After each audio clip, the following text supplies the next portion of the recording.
While we had you here, I did want to check in and ask you, maybe could be a little bit of a controversial type question, but what do you think about Tampa Pride being canceled? Losing one of the biggest events for Tampa at a time where we need it most is concerning.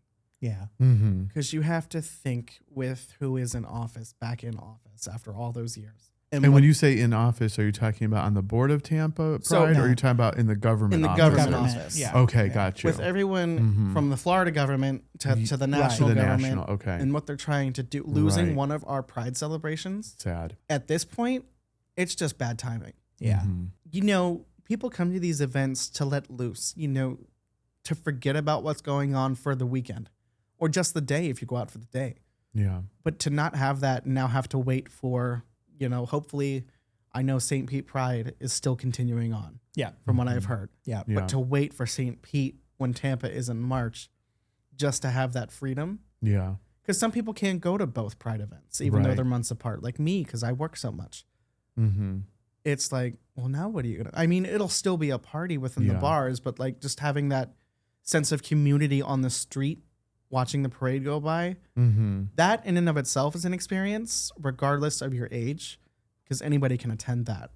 Yeah. You don't have Right. to be 18 or 21 to enter these bars and have fun inside the bars. Right. And, you know, being in a bar during Pride is not all what Pride's about. It's about celebrating who came before us, mm-hmm. remembering those before us, and then continuing their legacy onward and while fighting for equality in times like now, Mm-hmm. Yeah. when it's needed the most. You know, because I stay sober most of the time, because I drive back and forth between Pinellas and Citrus County. Right. Most of the time all in one night. So me going to a bar, I will go, I will listen to the music, watch a show, but I would rather go to like some seedy restaurant, you know, just have appetizers with friends after the show, or Yeah. just chill at a restaurant or like a park. It's a sense of community. Right. Yeah. Right. Yeah. And losing that right now, it's just bad time.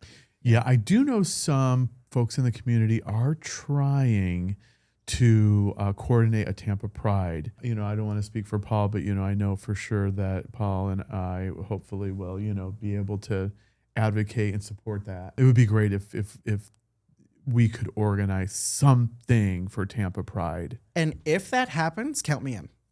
I'm all for it. I will be there. I will walk the miles. I will do the parades. Yeah. I will do whatever you need to do, because me setting out with Dragon Florida, it wasn't about let's make a quick buck at a show on a Friday night. Mm-hmm. It was let me entertain people and spread joy and love and build community over the money. Let's talk a little bit about just the culture or maybe the status of the drag community in Florida, because for a lot of people, they probably don't know.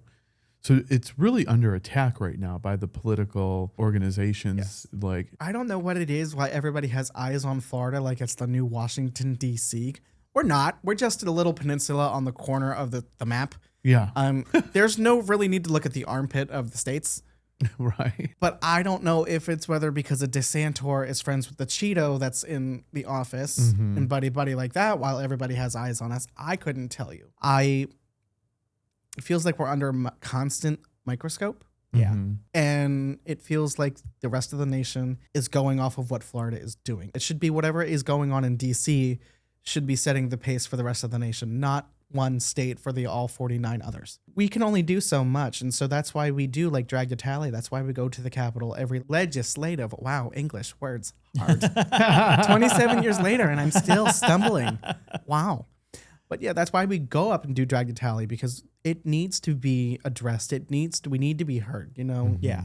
There needs to be equality for every single citizen within the state, not just who is waving their American flags out their truck beds, blowing coal dust on your nice, clean, white car. right. I agree with you 100%. Like, now is the time for the community to come together Instead of versus separating each other. separating each other. The- Like, the there is a amount- movement now where the LGB part of the community wants to Don't even- divorce the trans part of the community. And I'm like, guys, no. There's already so much diversity within the LGBTQ community that when certain members of the community are starting to segregate themselves from the same community, I don't want to talk to them. Right. I don't want to be associated with those certain people because they're not all for love. They're Right. just for themselves. And when off the same thing, it's not just those kinds of people wanting to erase the queer, bi, non-binary, and trans people. Then you have people attacking gay men for no reason. Like, Right.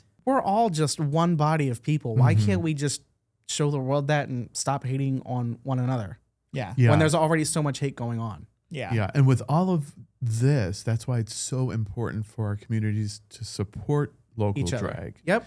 I mean, obviously each other, but also the drag community. You know what I mean? Yeah. This was one of the main reasons why David and I wanted to start this show, was to bring the community together Mhm. and talk to different people in the community, people that were making a difference. Mhm. So, I think I will say this all day long. I think it's important, especially now, for all of us to come together and work together and kind of collaborate and figure out what we can do in these times. Listen, Trump has said build a wall.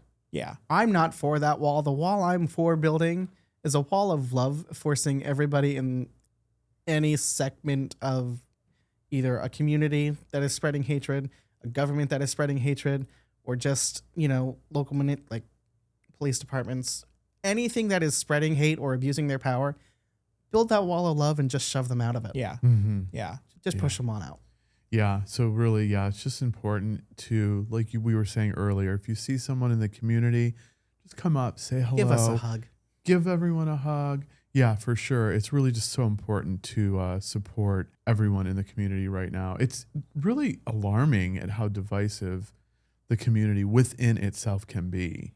Yeah, and a lot of opinions are flying around, and Do you think that maybe some of the people in the community are narcissists? I'm not saying it's not here. Oh, okay. I mean, anybody, depending on, it's not dependent, but you stumped me. Wow. I'm not saying narcissism isn't part of the community because, everyone's got their own views on life Mhm. and their own opinions, and they're going to be steadfast about that. They're going to hold true to that. And there's nothing you can do. Yeah. I mean, you could try your best to sway them, but it's when you're dealing with people like that, they're not going to change Mhm. until they fix themselves. Right. And then once they fix themselves from within, will those kinds of people start to see, like, hey, maybe that's not so bad, or hey, maybe I can do this, or hey, I just have to get over, throwing everybody else under the bus and thinking I'm the cock of the walk because, Mhm. it's not just about me. But it's only until these kinds of people look from within Mhm. can they.